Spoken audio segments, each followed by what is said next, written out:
Kumusta po kayo? Medyo mahina. Sobra akong self-conscious dyan kasi minsan na akong sinita na hindi ako nangungumusta.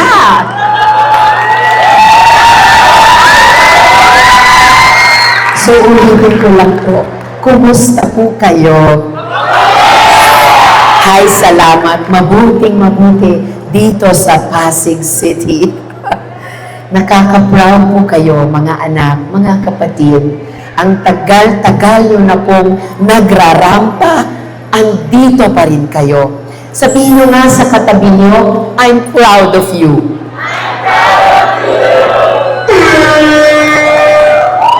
Okay talaga. Ano ba tawag dito? Amazing Works Production. Amazing talaga. And it's also amazing. Mula po sa unang Pride March sa Pilipinas, nung pang 1994, first not in the Philippines, may I correct myself, first in the Philippines, 1994 sa Quezon City, hanggang ngayong araw muli dito sa Pasig City, nandito pa rin po tayo at lumalaban para sa pag-ibig. Yes, tuloy lang ang laban para sa SOGIES Equality Bill. Kilalang-kilala ko po ang laban yung ito. Ang isa sa 4 na anak ko, si Helena, o kung tawagin namin sa pamilya ay Iana, ay kabilang po sa inyo sa LGBTQIA+ community. At yes po, at naaalala ko po yung araw na iyon, hindi ko po malilimutan. Kung una siyang nagtanong at nagsabi sa akin, pagising pa lang kami noon, pumunta siya sa kwarto ko, at gaya ng gawin namin noon, humiga siya dun sa harap ko. So magkaharap kami ganun. Sabi niya, Mama, how would you feel if I liked another girl? Sabi ko sa kanya, talaga? Tuwang-tuwa ako. Kasi ano naman ang pinakagusto ng bawat magulang sa bawat anak natin kung hindi sila ay maging mapagmahal na tao at sila ay magmahal sa kapwa-tao nila. Di po ba? Yun yun. At ang pinakamahalaga sa akin, she can love whom she loves.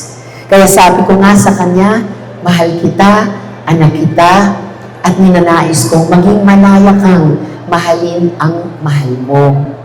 At yan din po, mga anak, ang gusto ko para sa iyo. Alam ko rin kasi yung feeling na minamaliit. Yes, ilang beses pong natalo. 2 beses, sa unang 2 beses na sumubok para sa Senado. Minaliit din noon, sinabihan na, ay wala na yan. Kulelat sa surveys. Imposible na ang laban na iyan. Pero, alam naman ninyo, hindi ko binitawan ang labang iyon. Eto nga, andito pa rin ako, nanalo una sa House of Representatives bilang kinatawan ng Partidong Akbayan at 2 beses na nga dito sa Senado at patuloy na lumalaban at lalaban kasama po ninyo. Kaya alam po ninyo, mga minamahal ko, hindi ko bibitawan itong ating laban. Tuloy-tuloy ang laban hanggang may sa batas ang SOGIES Equality Bill. And of course, sa hinabahaba ng nirarampa natin, mas marami na rin nakikinig sa atin. Pero hindi pa po yun sapat kung walang proteksyon. Pinaglalaban nga pa rin natin ang SOGIES Equality Bill sa Senado, at nangunguna rin ang dumaraming mga LGUs sa ating bansa sa pag-extend ng tinatawag nilang Right to Care card. At yung Right to Care ang naging inspirasyon ko sa Senado. Kaya, sponsor ko na po ang Healthcare Proxy Bill na ito po ay magmamandato sa taong pinili natin na makakagawa ng makataong desisyong pangkalusugan para sa atin kung dumating ang mga sandali na hindi na natin kayang gawin iyon para sa ating sarili. Kasi simple lang naman, di ba?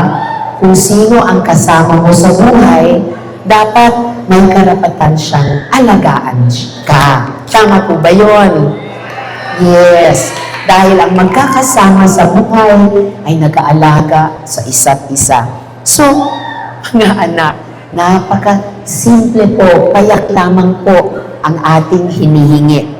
Respeto, proteksyon, at pantay na karapatan. Walang dagdag, walang espesyal, pantay lang sa kahit sinong Pilipino at kapwa-tao.